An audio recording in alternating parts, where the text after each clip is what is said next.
Hello everyone and अस्सलाम वालेकुम। I hope आप सब बिल्कुल ठीक ठाक होंगे। आज मैं एक बहुत इन्फॉर्मेटिव वीडियो आपके लिए लेकर आई हूँ।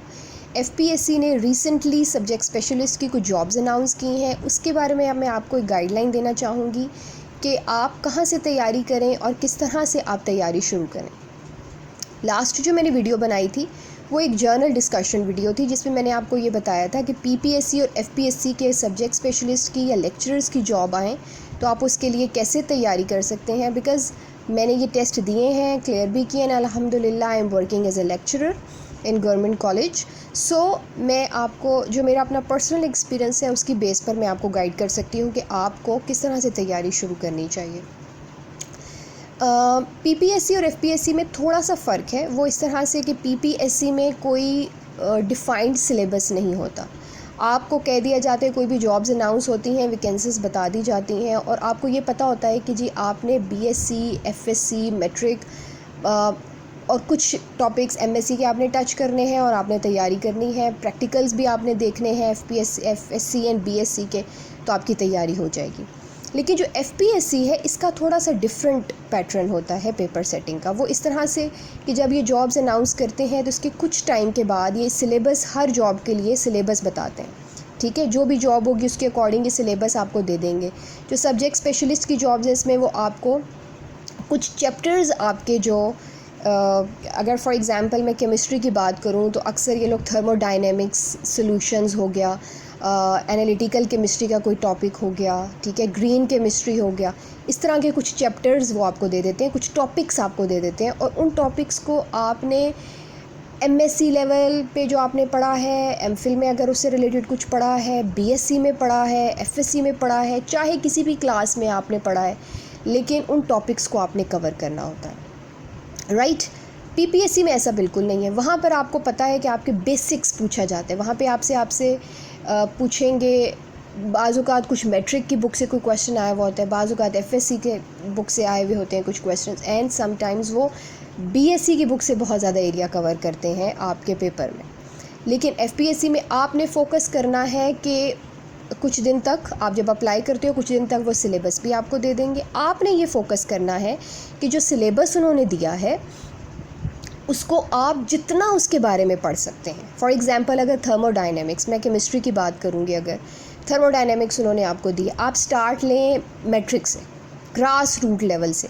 आप मैट्रिक की बुक से थर्मोडायनेमिक्स पढ़ें, देन आप एफएससी से पढ़ें, देन आप बीएससी से पढ़ें। उस एक चैप्टर को, उस एक टॉपिक को कम्प्लीटली जहाँ से आपको जितना मैक्सिमम नॉलेज मिलता है आप उसको कवर करें। स्टार्ट से शुरू करेंगे तो अगर कोई चीज़ें आपको भूली हुई भी हैं तो वो रिवाइज़ हो जाएंगी।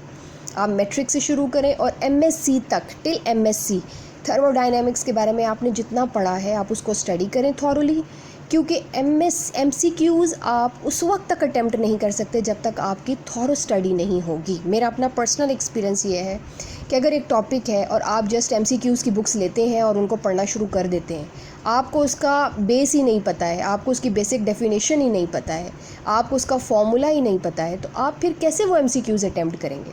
आपको डबल टाइम लगेगा उन एमसीक्यूज़ को सॉल्व करने में। So it would be better, I strongly suggest कि सबसे पहले जो भी आपको टॉपिक्स सिलेबस में दिए जाते हैं आप सबसे पहले उसकी थॉरोली स्टडी करें और एज़ सुन एज़ पॉसिबल उसको ख़त्म करें। ठीक है, वो करने के बाद फिर मैं आपको बताऊंगी कि जिस तरह फॉर एग्ज़ाम्पल ये जो फेडरल बोर्ड की बुक्स हैं, जो हैंड बुक्स हैं, जिस तरह मैं इस हैंड बुक की बात करूँगी, इसमें मेरी भी कुछ कंट्रीब्यूशन है। इस बुक में आप लोग देखें कि question and answers completely solved examples and exercises and then MCQs. ठीक है, आपने एफएससी की सबसे पहले बुक ली, इसमें से आपने क्वेश्चन एंड आंसर्स देखे, चलें एक्सरसाइजेज आप स्किप कर भी देते हैं, तो उसके बाद एमसीक्यूज़, इन्होंने हर टॉपिक से रिलेटेड एमसीक्यूज़ दिए हुए हर चैप्टर के बाद। ठीक है, आप एक्सरसाइज सॉल्व करें, एक्सरसाइज में जो चंद एमसीक्यूज़ हैं, उसके बाद जो एक्स्ट्रा एमसीक्यूज़ इन्होंने हर चैप्टर के दिए हुए आप उसको पढ़ें। ठीक है, उसको सॉल्व करें और वो आप उसी वक्त सॉल्व कर पाएंगे जब आपने थॉरोली चैप्टर को पढ़ा हुआ होगा।